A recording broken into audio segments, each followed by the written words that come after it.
Antoine Léaumont qui est avec nous, député La France Insoumise. Monsieur le député Léaumont, bonsoir. Merci d'être avec nous. À l'instant, juste avant vous, Jérôme Guedj, à qui je disais que La France Insoumise dénonçait l'interruption par le PS du nouveau Front Populaire, disait « Je m'en tamponne ». Qu'est-ce que vous répondez ?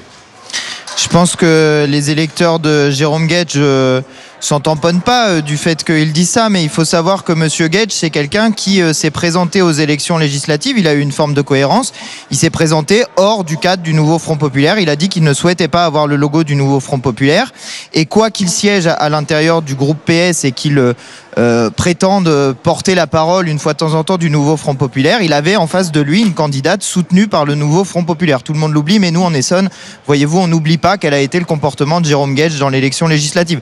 C'est pas très surprenant, il a voulu prendre ses distances avec le nouveau Front Populaire avant les élections, c'est même plutôt une forme de cohérence, il a décidé de s'intégrer au bloc macroniste avant les élections, c'est son choix.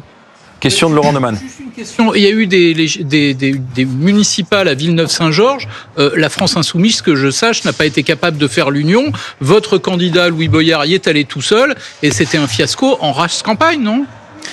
Non, je trouve que vous avez une vision des choses qui est assez intéressante et qui dit beaucoup sans doute de vos propres opinions politiques. Il a effectivement perdu une élection, mais si vous voulez... Je me suis contenté de lire les chiffres de l'élection dimanche soir.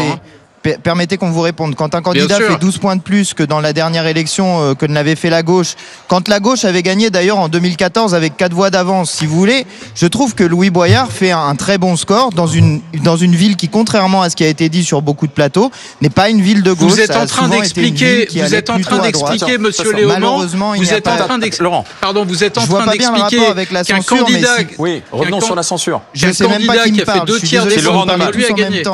Si vous me parlez tous en même temps, quand je suis à distance, c'est pas très facile de vous entendre. Moi, je suis en train de vous dire une chose, c'est que si vous voulez qu'on parle de Villeneuve-Saint-Georges, nous étions en tête au premier tour. Je regrette qu'il n'y ait pas eu de fusion au deuxième tour. C'est notamment parce que le PS a décidé de ne pas faire de fusion avec nous. Je le regrette et je pense que ça faisait partie d'une stratégie du PS visant à nous isoler. Cette stratégie est celle qui est adoptée de nouveau par le Parti Socialiste aujourd'hui, mais je constate que c'est surtout le Parti Socialiste qui s'isole du reste du nouveau Front Populaire, puisque les écologistes et les communistes ont voté la censure avec nous. Mais j'aimerais bien qu'on parle d'une chose, parce que moi, le PS, je m'en fiche à peu près. Non, mais je voulais justement sur la censure.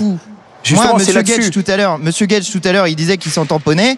Moi, je me fiche à peu près de ce que fait le Parti Socialiste. Je trouve ça dommage. Mais je trouve ça dommage parce que ça laisse de l'espace au Rassemblement National pour ne pas voter la censure. Il y a un sujet qui est un sujet majeur. Les auto-entrepreneurs, à partir de maintenant, ils vont devoir déclarer la TVA à un seuil de 25 000 euros d'impôt. Ça, c'est ce qui est contenu de chiffre d'affaires, pardon. Ça, c'est ce qui est contenu dans le budget. Là, le budget qui vient de passer. Ceux qui n'ont pas voté la censure ont exposé les auto-entrepreneurs à cette déclaration de la TVA. Je trouve que c'est un scandale et les auto-entrepreneurs sont très remontés contre ça et le Rassemblement National et le Parti Socialiste ne les ont pas défendus en ne votant pas la censure. Merci Monsieur Léaumont.